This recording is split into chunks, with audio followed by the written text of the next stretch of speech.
An Abu Hurairah ரலியல்லாஹு அன்ஹு கால அபூ ஹுரைரா ரலியல்லாஹு அன்ஹு அவர்கள் அறிவிக்கிறார்கள், அனின் நபி ஸல்லல்லாஹு அலைஹி வஸல்லம் அன்னஹு கால, அல்லாஹுடைய தூதர் அவர்கள் கூறினார்கள், அல் ஹுஜ்ஜாஜு ஹஜ்ஜி செய்யக்கூடிய ஹாஜிகளும், வல் உம்மாரு உம்ரா செய்யக்கூடிய ஹாஜிகளும், வஃதுல்லா அல்லாஹுடைய விருந்தாளிகளாக இருக்கிறார்கள்.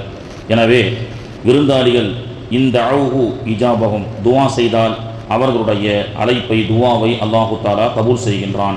வைனிஸ்தஃபிரூஹு அவர்கள் பாவ மன்னிப்பு கேட்டால் கஃபரலஹும் அவர்களுடைய பாவங்களை அல்லாஹ் மன்னிக்கின்றான். வஃதுல்லா என்று சொல்லக்கூடிய அல்லாஹுடைய விருந்தாளிகளான ஹாஜிகள், உம்ரா செய்யக்கூடிய முஅத்தமிரீன்கள் அல்லாஹுடைய விருந்தாளிகள். எவ்வாறு நம் வீட்டில் வரக்கூடிய விருந்தாளிகள் முகம் சுளிக்காமல் அவர்களுடைய தேவைகளை நாம் பூர்த்தி செய்து வைக்கின்றோமோ, அதே போன்று அல்லாஹுடைய இல்லமான காபாவிற்கு செல்லக்கூடிய ஹாஜிகளுடைய ஹாஜாத்துகளை, அவர்களுடைய துவாக்களை, அவர்களுடைய பாவ மன்னிப்புகளை அல்லாஹு தாலா ஏற்று அவர்களுடைய பாவங்களை மன்னித்து அவர்களுடைய துவாக்களை அல்லாஹ் ஏற்றுக்கொள்கின்றான். இது மாதிரி தான் அல்லாஹுடைய அந்த இறையில்லமான காபாவிற்கு உம்ரா ஹஜ்ஜி ரெண்டுக்காக செல்கின்றோம். உம்ரா ஹஜ்ஜி.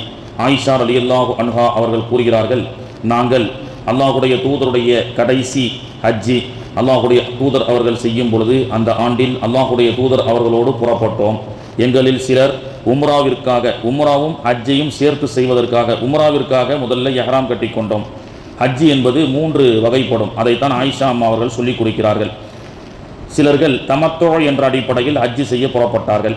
சிலர்கள் கிரான் என்ற அடிப்படையில் எஹ்ராம் கட்டினார்கள். சிலர்கள் இஃப்ராது ஹஜ்ஜி செய்வதற்காக எஹ்ராம் கட்டினார்கள். இந்த 3 ஹஜ்ஜிக்கும் உள்ள வித்தியாசம் என்னவென்றால், ஹஜ்ஜினுடைய காலத்தினுடைய நெருக்கத்திலே செல்வார்கள். பொதுவாக இந்தியாவிலிருந்து செல்லக்கூடிய ஹாஜிகள் எல்லாம் ஹஜ்ஜே தமத்தோ அப்படின்ற அடிப்படையில் தான் செல்வார்கள். ஹஜ்ஜே தமத்தோ என்று சொன்னால் ஹஜ்ஜினுடைய காலத்திற்கு முன்பதாக சென்று முதலிலே மக்காவில் இறங்கியதற்கு பிறகு உம்ரா செய்து முடித்து விடுவார்கள்.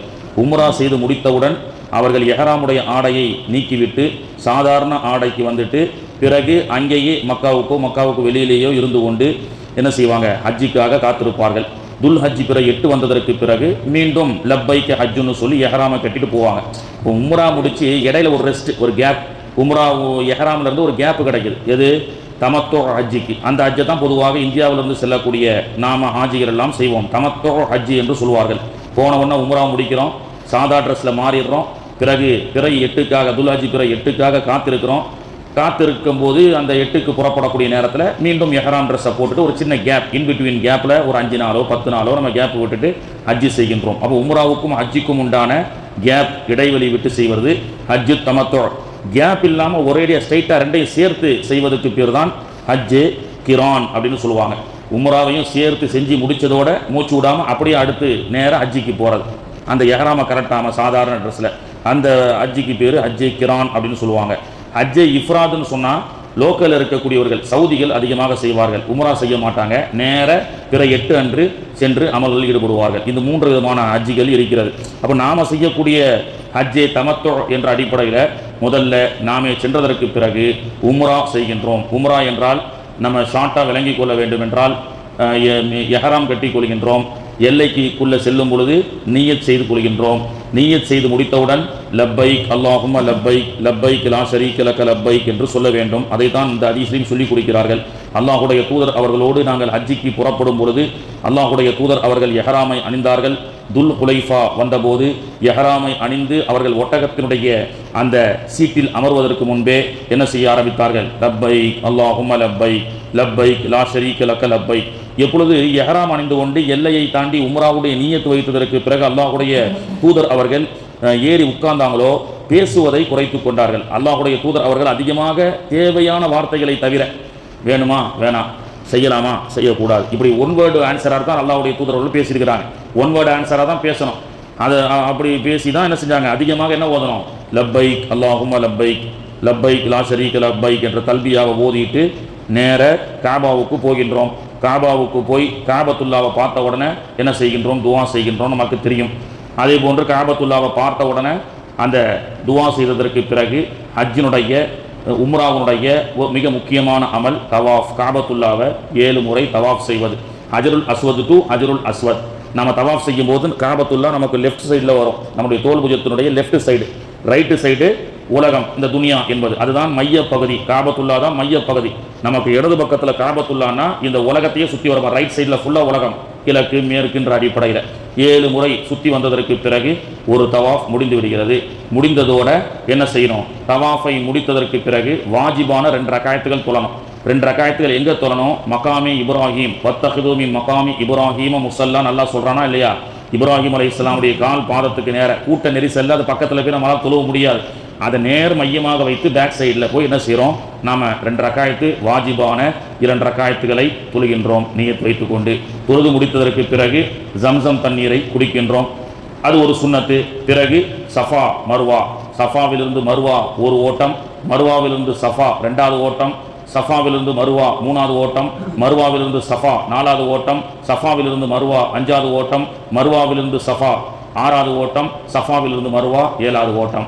7 ஓட்டங்கள் 7 சுற்றுக்கள் முடிந்ததற்கு பிறகு உம்ரா ஃபினிஷ். பிறகு என்ன செய்யணும்? லேசா முடிகளை மொட்டையடிப்பதோ முடிகளை கலைந்து விட்டால் உம்ரா முடிந்து விட்டது. இதுக்கு பேர் தான் உம்ரா அப்படின்னு சொல்லுவாங்க. இந்த உம்ராவுடைய முறைகள் நம்ம தெரிந்து கொள்கின்றோம் இன்ஷா அல்லாஹ். அப்போது இந்த ஹஜ்ஜிக்கு மட்டும் 2 அழைப்பு இருக்குங்க. முதல்ல அல்லாஹ் என்ன சொல்கிறான்? அழைக்கின்றான். அதுக்கு தான் யா அல்லாஹ் வந்துட்டோம்னு சொல்கிறோம். அழைச்சது யார்? அல்லாஹ்வுடைய பிரதிநிதியை அழைக்கிறது யார்? தான்? இப்ராஹிம் அலைஹிஸ்ஸலாம் தான் அழைக்கிறாங்க. அப்போது இந்த இடத்துல 2 அழைப்புக்கு பதில் சொல்லணும். அல்லாஹ் கூப்பிட்றான் என் வீட்டுக்கு வான்னு சொல்லி அல்லாஹ்வுடைய வீட்டுக்கு போயிட்டோம். போனதோட அல்லாஹ்வுடைய முக்கிய கடமையான திரு ஆலயத்திலே தவாஃப் செய்வது, சஃபா மர்வா ஓடுவது. யா அல்லாஹ் நீ கூப்பிட்ட, வந்துட்டோம், உம்ரா முடிஞ்சு போச்சு. இப்போ அடுத்து இப்ராஹிம் அலைஹிஸ்ஸலாம் கூப்பிட்டுருக்காங்களா இல்லையா? அவங்க வீட்டுக்கு போகணுமா இல்லையா? அதுக்கு பேர் தான் ஹஜ்ஜி. அப்போ அந்த ஹஜ்ஜி எப்படி செய்கிறது? இப்ராஹிம் அலைஹிஸ்ஸலாமுடைய வீட்டுக்கு போய் ஆதிபிதா ஆதம் அலைஹிஸ்ஸலாம் வந்த இடம், நபிமார்கள் வந்த இடத்தெல்லாம் ஒரு சுற்றுப்பயணம் மேற்கொண்டு அங்கே நின்று கையேந்தி துவா செய்து அங்கே தங்குவதற்கு பேர் தான் ஹஜ்ஜி. இப்போ அல்லாஹ்வுடைய அழைப்பை ஏற்றுக்கொண்டு நாம் என்ன செய்கிறோம்? அல்லாஹ்வுடைய இறை இல்லமான காபாவுக்கு சென்று தவாஃப் செய்கின்றோம், சஃபா மர்வா ஓடுகின்றோம், மொட்டை அடிக்கின்றோம், ஜம்சம் தண்ணி அல்லாஹ் கொடுக்குறான் விருந்தாளிகளுக்கு, வயிறு நிறைய குடிக்கின்றோம், கேட்டதை அல்லாஹ் தரான். ஏன்னா அல்லாஹ்வுடைய விருந்தாளி இல்லவா? வீட்டுக்கு வந்தவங்க சும்மா வெறுங்கையோடு நாமளே அனுப்ப மாட்டோன்ற அடிப்படையில் இருக்கும்போது அல்லாஹ் சும்மா விடுவானா? வயிறு நிறைய ஜம்சம் தண்ணியை கொடுக்குறான். அல்லாஹ் ஹஜருல் அஸ்வத் என்ற அந்த கல்லை முத்தமிடக்கூடிய, சொர்க்கத்திலிருந்து வந்த அந்த கல்லை முத்தமிடக்கூடிய பாக்கியத்தை கொடுக்குறான். நம்முடைய பாவங்கள் ஹஜருல் அஸ்வதை முத்தமிடுவதன் மூலமாக எல்லா பாவத்தையும் அது வாங்கிக்குது. எல்லா பாவத்தையும் அது வாங்கிட்டு நம்மளை அல்லாஹ் பாவ மன்னிப்பு வழங்குகின்றான். ஹஜருல் அஸ்வத் ரெக்கார்ட் பண்ணிடுது எல்லா ஹாஜிகளையும். எத்தனை லட்சம் ஹாஜிகள் ஹஜருல் அஸ்வதை தாண்டி 300 மீட்டரில் எத்தனை மீட்டர் தாண்டி தவாஃப் செய்தாலும் that is a CCTV record camera. அது எல்லா ஹாஜிகளையும் ரெக்கார்ட் பண்ணுமா. அல்லாஹ்வுடைய தூதர் அவர்கள் சொன்னார்கள், கியாமத்து நாளில் அதுக்கு அல்லாஹ் உயிரை கொடுத்து அந்த கல்லு பேசுமா, இறைவா என்னை இன்னைனாரெல்லாம் சுற்றி வந்தாங்க, எத்தனை லட்சக்கணக்கான கோடிக்கணக்கான மக்கள் வந்தார்களோ, தோ இவர் வந்தார், தோ இவர் வந்தார், தோ இவர் வந்தார், தோ இவர் வந்தார்னு எல்லாரையும் அந்த கல் பேசி சொர்க்கத்துக்கு சிபாரிசு செய்யும். அப்போ அல்லாஹ்வுடைய அழைப்பினுடைய உம்ராவை நாம் சிறப்பாக செஞ்சிட்டோம். அல்லாஹ் அழைச்சான், அவனுடைய வீட்டுக்கு போயிட்டோம். இப்போ இப்ராஹிம் அலைஹிஸ்ஸலாம் பிரதிநிதியாக அழைச்சிருக்கிறாங்கல்ல, அந்த அழைப்புக்கு பதில் சொல்வதற்காகத்தான் துல் ஹஜ்ஜி பிறை 8க்கு முன்னாடி 8 அன்று லப்பைக் ஹஜ்ஜுன், இப்ராஹிம் அலைஹிஸ்ஸலாமே நீங்களும் கூப்பிட்டுருக்கீங்களா இல்லையா, அங்கே வரோம் அப்படின்னு சொல்லி போவது. அப்போ ஹஜ்ஜினுடைய முறையை இன்ஷா அல்லாஹ் அடுத்தடுத்த பயான்களில் நாம் பார்க்கலாம். சுப்ஹானல்லாஹி வ பிஹம்திஹி சுப்ஹானக்கல்லாஹும்ம வ பிஹம்திக அஷ்ஹது அல்லா இலாஹா இல்லா அன்த அஸ்தக்ஃபிருக்க.